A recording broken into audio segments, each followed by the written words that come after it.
তোমরা যারা কিছুদিন হলো রাজশাহী বিশ্ববিদ্যালয়ের প্রিপারেশন শুরু করেছো অথবা এখন থেকে প্রিপারেশন স্টার্ট করতে যাচ্ছ, তাদের জন্য এই ভিডিওটা অনেক বেশি হেল্পফুল হতে যাচ্ছে বা তাদের জন্য অনেক বেশি গুরুত্বপূর্ণ হবে এই ভিডিওটা।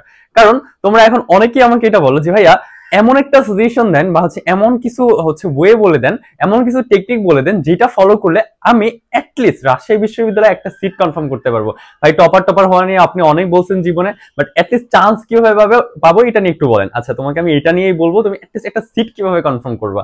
আচ্ছা দেখো, আমি এখানে তোমাদের টাইটেলে বা এখানে লিখে রেখেছি যে 50 থেকে 55টা তুমি কমন পাবা। আজকের ভিডিওটা দেখলে অ্যাটলিস্ট 50 থেকে 55টা কমন পাবা।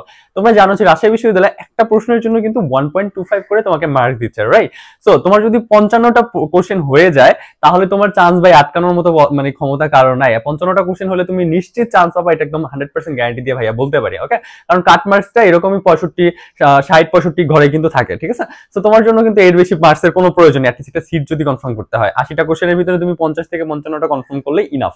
ওকে ফাইন, তো চলো শুরু করা যাক। একদম এখন এই সময়টা কোন কোন জিনিসগুলো একদম পড়লে বা কিভাবে পড়লে জাস্ট তুমি অ্যাটলিস্ট একটা সিট কনফার্ম করতে পারবা। ওকে, ফার্স্টে আমি যেটা দিয়ে শুরু করবো, আচ্ছা আগে একটু বলে নেই, সেটা যে ভাইয়া এই ভিডিওটা কিন্তু সম্পূর্ণ শুধুমাত্র বিভাগ পরিবর্তন আর যারা মানবিক থেকে পরীক্ষা দিবে তাদের জন্য, অর্থাৎ এ ইউনিট এবং বি ইউনিটে অবাণিজ্য, সি ইউনিটে অবিজ্ঞান, এই তিনটার জন্য সাজেশনটা হেল্পফুল হবে। আর ভিডিও শেষে আরো কিছু কথা আছে যেটা আমি তোমাকে বলবো। ওকে, যারা এ ইউনিট এবং বিভাগ পরিবর্তন করে পরীক্ষা দিবে, এ ইউনিট মানে কি, যারা রাজশাহী ইউনিভার্সিটির এ ইউনিট যে মানবিক, এটা তোমার জানার কথা দিন যদি প্রিপারেশন স্টার্ট করে থাকো। আচ্ছা ফাইন, একদম ফার্স্টে যেটা নিয়ে কথা বলা শুরু করবো সেটা যে ভাইয়া বাংলা পার্টটাতে কি করবো, ভাইয়া বাংলা পার্টটাতে কিভাবে কমন উঠাবো, বাংলা টপিকে নিয়ে একটু কিছু বলে নেই, সেইটা নিয়ে বহুত কথা আমি শুনতেছি এখন পর্যন্ত।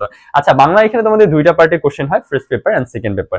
অনেকে বলবে যে ভাই ফার্স্ট পেপার থেকে কোশ্চেন হয় না, এই না সেই না, কম কোশ্চেন হয়, এই হ্যাঁ, ফার্স্ট পেপার থেকে কম কোশ্চেন হয়, বাট ফার্স্ট পেপার থেকে কোশ্চেন হয়। একদমই যে কোশ্চেন হয় না এটা যে বলবে ভাই তার ভিডিও দেখা বা তাকে ডিরেক্ট ইগনোর করে দাও, ঠিক আছে? এটা আমি বলতেছি, কারণ তুমি প্রশ্ন মিলাও, আগের বছরের প্রশ্নগুলো মিলাও, তাহলে বুঝতে পারবা যে রাজশাহী বিশ্ববিদ্যালয় ফার্স্ট পেপার থেকে কোশ্চেন করে কিনা। আচ্ছা, এবার ভাই তাহলে আমি কোথা থেকে পড়বো? রাজশাহী বিশ্ববিদ্যালয়ের জন্য ফার্স্ট পেপার থেকে যে পার্টটা প্রায় 6-7টা প্লাস কোশ্চেন এখানে করে, 6 থেকে 7টা প্লাস কোশ্চেন কিন্তু এখানে করে থাকে। তো এই কোশ্চেনগুলো আমি কিভাবে কোথা থেকে পড়বো? মনে রাখবা যে তোমার যে শর্ট সিলেবাসটা আছে, এই শর্ট সিলেবাসটা থেকেই তোমার এই 6-7টা কোশ্চেন হুবহু কমন পড়ে যাবে। দুই একটা কোশ্চেন ভাই হইতে পারে এদিক সেদিক, ফুল সিলেবাস থেকে দিতে পারে, বাট শর্ট সিলেবাস থেকে তোমার 6-7টা কোশ্চেন একদম হুবহু কমন পড়ে যাবে। এটা নিয়ে কোনো প্যারা খাওয়ার কোনো কিছু নাই। ওকে, তো যাই হোক, এরপর গেল তোমার এই পার্টটা গেল ফার্স্ট পেপারে। এবার ভাই সেকেন্ড পেপারে আমি কি করবো? সেকেন্ড পেপারে আচ্ছা এখানে ধরো তুমি অলমোস্ট মিনিমাম তুমি 6টা কোশ্চেনের মতো পেয়ে গেল, রাইট?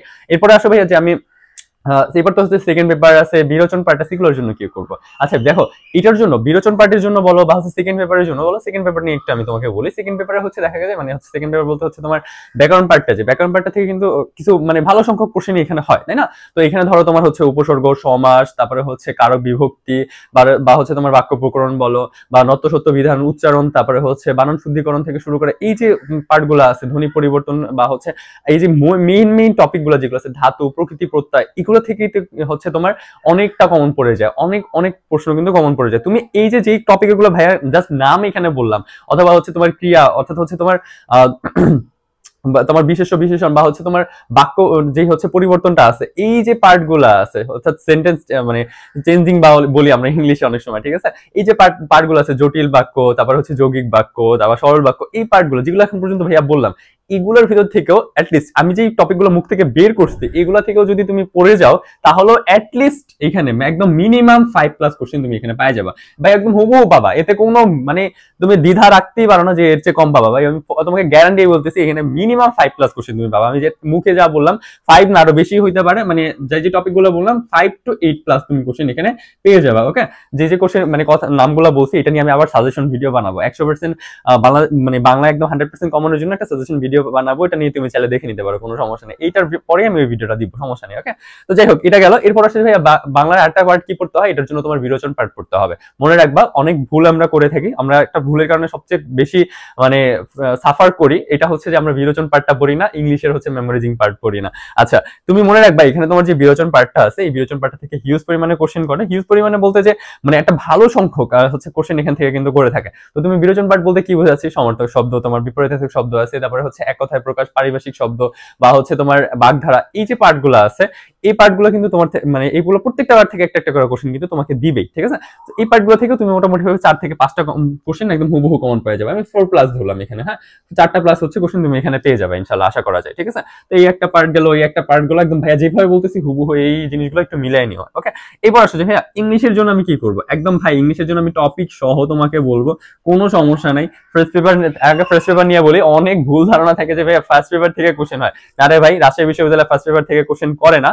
বাট কিছু সংখ্যক ওয়ার্ড আছে, লাইক হচ্ছে সিনোনিম অ্যান্টোনিমের বেলায় বা হচ্ছে কিছু কিছু ওয়ার্ড আছে, ধরো হচ্ছে অ্যাপ্রোপ্রিয়েট প্রিপোজিশনের জন্য, এগুলো হচ্ছে বই থেকে দেয়। বাট তুমি এটা যদি মাস্টার বই কমপ্লিট করো বা অন্য কোনো বই কমপ্লিট করো, অ্যাপেক্স পড়তেছো, মাস্টার পড়তেছো বা অন্য কোনোটা পড়তেছো, এগুলো থেকে তোমার কভার হয়ে যাবে। বা ফার্স্ট পেপার থেকে আহামরি এরকম পেশার নেওয়ার দরকার নেই। ইএফটি অর্থাৎ ইংলিশ ফার্স্ট পেপার যে বইটা আছে তোমাদের, ইংলিশ ফর টুডে, এই বইটা থেকে আহামরি চাপ নেওয়ার দরকার নেই। তুমি গ্রামার পার্টের জন্য কি পড়বা, এটা নিয়ে ভাই 100% কমন পড়ার মতো একটা ভিডিও আমি অলরেডি দিয়ে দিছি, তুমি গিয়ে একটু আমার চ্যানেল থেকে কাইন্ডলি একটু দেখে আসো। ওই ভিডিওটা দেখলে তোমার ইংলিশে একদম 100% কমন তুমি ওখান থেকে পেয়ে যাবে, তোমার গ্রামার পার্ট নিয়ে আর কোনো টেনশনই করা লাগবে না। আরেকটা পার্ট সেটা হচ্ছে যে মেমোরাইজিং পার্ট, মেমোরাইজিং পার্ট নিয়েও ভাইয়া বলে দিছি এই ভিডিওতে, তুমি একটু কাইন্ডলি ওটা চেক করো, তোমার হচ্ছে একদম 100% ক্লিয়ার হয়ে যাবে। আচ্ছা ফাইন, এবার ভাইয়া রাজশাহী বিশ্ববিদ্যালয়ে জিকে নিয়ে তো মাথা নষ্ট হয়ে যেতেছে যে ভাই এখানে কি করব, আমার তো মাথায় কিছু ঢুকতেছে না, জিকে তো অবস্থা খারাপ। আমি জানি জিকে অবস্থা খারাপ হওয়াটা স্বাভাবিক, কারণ এত পরিমাণে চেঞ্জ, এত পরিমাণে কথা শুনতেছি আমরা জিকে নিয়ে, মানে আর হচ্ছে না বিষয়গুলো, এরকম একটা অবস্থা যে এই চেঞ্জ ওই চেঞ্জ হ্যান ত্যান, কি করব। আচ্ছা তোমাকে আমি সবচেয়ে বড় একটা সাজেশন যেটা দিব, ভাই রিসেন্ট পার্টটাকে খুব ভালো করে পড়, তুই রিসেন্ট পার্টটাকে খুব ভালো করে পড়। কেন পড়তেছি রিসেন্ট পার্টটাকে বেশি ভালো করে পড়তে, এবছর তুমি গ্যারান্টি দিয়ে লিখে নাও, মানে তুমি লিখে নাও যে হচ্ছে মানে অ্যাটলিস্ট 40% কোশ্চেন তোমার, মিনিমাম 40% কোশ্চেন তোমার এই যে রিসেন্ট জিকেটা আছে এই পার্টটা থেকে করবে, অ্যাটলিস্ট 40% কোশ্চেন। আগের বার এরকম হয় না, বাট এবার করবে। কেন করবে জানো, এবার অনেক কিছু চেঞ্জ হয়েছে, অনেক কিছু অনেক হচ্ছে, পৃথিবীতে এমন এমন জিনিস হচ্ছে বা আমাদের দেশে এমন জিনিস হচ্ছে যেগুলো কোশ্চেন আসার মতো তোমার পরীক্ষায়, ঠিক আছে। সো এইটা মাথায় রাখবা, এখান থেকে অ্যাটলিস্ট 40% কোশ্চেন তুমি এখানে কমন পাবা, অ্যাটলিস্ট 40% রিসেন্ট থেকে। এরপর আসলে যে বেসিক জিকেটা কোথা থেকে পড়বো, কিভাবে পড়বো, মনে রাখবা বেসিক জিকে যে পার্টটা আছে, বেসিক জিকে পার্টটা নিয়ে বলার আগে আরেকটা একটু বলি, তোমার এখানে কিন্তু একটা ম্যাথ বা দুইটা ম্যাথ থাকবে, আর হচ্ছে একটা আইকিউ বা দুইটা আইকিউ থাকবে, এরকম মানে 2 থেকে 3টা কোশ্চেন তুমি পেয়ে যাবা, ঠিক আছে। এই জিকে পার্টের ভিতরে ঢুকায় দেয় সাধারণত 2 থেকে 3টার মতো কোশ্চেন তুমি এখানে পেয়ে যাবে, ম্যাথ আর আইকিউ মিলায় এরকম একটা কোশ্চেন। এখন ভাই ম্যাথ কি আবার প্র্যাকটিস করবো, না ভাই ম্যাথ তো প্র্যাকটিস করা লাগবে না, তুমি যে 9-10 যেগুলো পড়ে আসছো না, মানে 11 বা যে হচ্ছে 11-12 তো ওইভাবে পড়ো না, 9-10 যেগুলো পড়ে আসছো মেইনলি ওইগুলো থেকেই তোমার কোশ্চেনটা করবে। সো এত বেশি প্যারা খাওয়ার কিছু নেই, এখান থেকেই তোমাকে দিবে, একদম ইজি, তুমি জাস্ট 1 মিনিটের মধ্যে সলভ করতে পারো এমন ম্যাথই তোমার এখানে দিবে। আচ্ছা ফাইন, হয়ে গেল এগুলো পার্ট। জিকের ভিতর থেকে এগুলো কেন আসলো এটা তোমার আমাকে কোশ্চেন করে লাভ নেই ভাই, এটা যারা প্রশ্ন করে তারা দেয়, তাদের অনুযায়ী তোমাকে আমি বললাম। আচ্ছা এবার আসলে ভাইয়া হচ্ছে বেসিক পার্টটা নিয়ে একটু বলেন। আচ্ছা বেসিক জিকেটা আমি কোথা থেকে পড়বো, তুমি যে বইটা ফলো করতেছো আমি তোমাকে বলবো ওই বইটা ফলো করো ভাই, তোমার এখন নতুন করে আইসা বই চেঞ্জ করার প্রয়োজন নেই। আমি আবারও বলতেছি, যদি তুমি MP3 পড়ো, জোবাইর জিকে পড়ো, জোবাইর অথবা খন্দকার জিকে পড়ো, অথবা মিহির জিকে পড়ো, চারটা যেইটা পড়ো ভাই তোমার ওটা দিয়ে হচ্ছে কন্টিনিউ করতে পারো, কোনো সমস্যা হবে না, তুমি এই বইগুলো থেকে এখান থেকে কমন পাবে, ওকে। তো আমি তোমাকে অ্যাটলিস্ট চান্স পাওয়ার জন্য যা যা প্রয়োজন এটা বললাম। এখন আরেকটা লাস্ট জিনিস কিন্তু তোমার একদম মোস্ট ইম্পর্টেন্ট, সেটা হচ্ছে ভাইয়া এতক্ষণ যেটা নিয়ে বলি নাই, সেটা হচ্ছে কোশ্চেন ব্যাংক। এই একটা কোশ্চেন ব্যাংক রাজশাহী ইউনিভার্সিটির এই ইউনিটের কোশ্চেন ব্যাংকটা, আর এ এবং বি তে অবাণিজ্যের যে কোশ্চেন ব্যাংকটা আছে ওইটা, আর পাশাপাশি তোমার হচ্ছে বিসিএস এর যেটা আছে, ওকে বিসিএস এর যে পার্টটা আছে, এই দুইটা জিনিস থেকে ভাই তুমি লিখে নাও মিনিমাম এইখান থেকে এই যে পার্টটা আছে, এই বিসিএস কোশ্চেন বা কোশ্চেন ব্যাংক, এই দুইটা পার্ট থেকে মিনিমাম 10+ কোশ্চেন তুমি কমন পাবা, ওকে। 10+ কোশ্চেন তুমি এখান থেকে কমন পাবা। এখন ভাই তাহলে আমি কোন কোন কোশ্চেন ব্যাংকটা পড়বো, আচ্ছা তুমি হচ্ছে কোশ্চেন ব্যাংকের জন্য পানকড়ি কোশ্চেন ব্যাংকটা পড়বা, এ ইউনিট অথবা হচ্ছে বি ইউনিট অবাণিজ্যর যেটা আছে। এরপরে হচ্ছে তোমার বিসিএস কোশ্চেন ব্যাংক কোনটা পড়তে পারো, প্রফেসরস যে বিসিএস কোশ্চেন ব্যাংকটা আছে ওই কোশ্চেন ব্যাংকটা শুরু করে 10 থেকে শুরু করে 47 বা 46 45 পর্যন্ত, 45 পর্যন্ত কভার করে ফেলবো, তাহলেই তোমার হয়ে যাচ্ছে। শুধু কোশ্চেনগুলো বাংলা ইংলিশ জিকের কোশ্চেনগুলো তুমি এখান থেকে দেখবা, ওখান থেকে ভাই হুবহু উঠাই দিবে, ঠিক আছে। আগে রাজশাহী বিশ্ববিদ্যালয়ে 50টা প্লাস মানে 50% প্লাস কোশ্চেন তোমার হচ্ছে আগের থেকে উঠাই দিত, বাট এটা এখন আর করে না। বাট এখন যেটা করে সেটা হচ্ছে অ্যাটলিস্ট 10+ হচ্ছে কোশ্চেন এখানে দেয়, হুবহু আগের কোশ্চেন এখানে দেয়। সো এই জিনিসটা একটু মাথায় রেখে সুন্দর করে প্রিপারেশনটা গুছাও ভাইয়া, তাহলে তোমার প্রিপারেশনটা সুন্দরভাবে গুছাবে। এখন আসা যে ভাই আমি তো প্রিপারেশনটা এখন থেকে স্টার্ট করতে চাচ্ছি, তাহলে আমি কি করবো, আমার জন্য কি সাজেশন আছে? তুমি যদি এখন থেকে প্রিপারেশনটা স্টার্ট করতে চাও আমি তোমাকে বলবো যে ভাইয়ার যে অনলাইন কোর্সটা এখন শুরু হতে যাচ্ছে ফেব্রুয়ারি 1st উইক থেকে শুরু হবে, ওই কোর্সটাতে তুমি এনরোল করে যাও।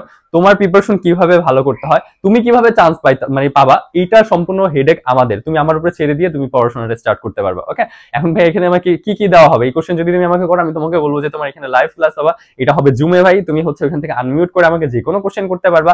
তোমার ফেসবুক লাইভ আমরা ক্লাস নিব না, তুমি কমেন্ট করে আমাকে আস্ক করলা, আমি তোমার কমেন্ট দেখলাম না, চোখের আড়ালে চলে গেল, কি প্রশ্ন করলা কিছুই বুঝলাম না, এরকম কোনো কিছু হবে না। ওকে, তুমি আনমিউট করে সাথে সাথে ক্লাসের ভিতরে কোশ্চেন করতে পারবা। এখানে ক্লাসগুলো তোমার হচ্ছে রাজশাহী বিশ্ববিদ্যালয়ের টপাররা নিবে, আমি আছি, আমি নিজে ক্লাস নিব, আমি একজন টপার, তোমার এখানে ক্লাসটা নিব। ভাই তোমার আর কি লাগে, তোমার লাগে কি আমাকে জাস্ট বুঝাও। গাইডলাইন আমি দিচ্ছি, পাশাপাশি আরো মেন্টর থাকতেছে। এরপরে তোমার হচ্ছে তোমার এক্সাম, তোমার রুটিন করে দেওয়া, সামনে 2 দিন কি পড়বা, এরপর পড়া দেওয়া, পড়া নেওয়া, এ থেকে শুরু করে একদম সবকিছু, মানে এ থেকে শুরু করে একদম জেড পর্যন্ত তোমার যা প্রয়োজন পড়ে আমি সবকিছু তোমাকে গুছিয়ে দেবো। জাস্ট তুমি এখানে নক দিয়ে ভাইয়াকে বলবা ভাই আপনার অনলাইন প্রাইভেট কোর্স যেটা আছে এটাতে এনরোল করতে যাচ্ছি, আপনি আমাকে হচ্ছে ডিটেলসটা দেন, আমি তোমাকে ডিটেলসটা দিয়ে দিব, তুমি জাস্ট ভর্তি হয়ে যাবে। ভর্তি হওয়ার পর সম্পূর্ণ দায়িত্বটা আমার, তুমি কিভাবে চান্স না পাও এটা আমি তোমাকে দেখবো। আশা করি তোমার জন্য একটা ভালো রেজাল্ট বা হচ্ছে ভালো একটা সুসংবাদ অপেক্ষা করতে যাচ্ছে নেক্সটে। সো বেশি দেরি করো না, পড়াশোনাটা স্টার্ট করে দাও, এখন স্টার্ট না করলে ভালো একটা কিছু হবে ইনশাল্লাহ। Best of luck, like and subscribe তো অবশ্যই করে রাখবা নেক্সট একটা ভিডিওর জন্য। আজ এই পর্যন্তই, ধন্যবাদ।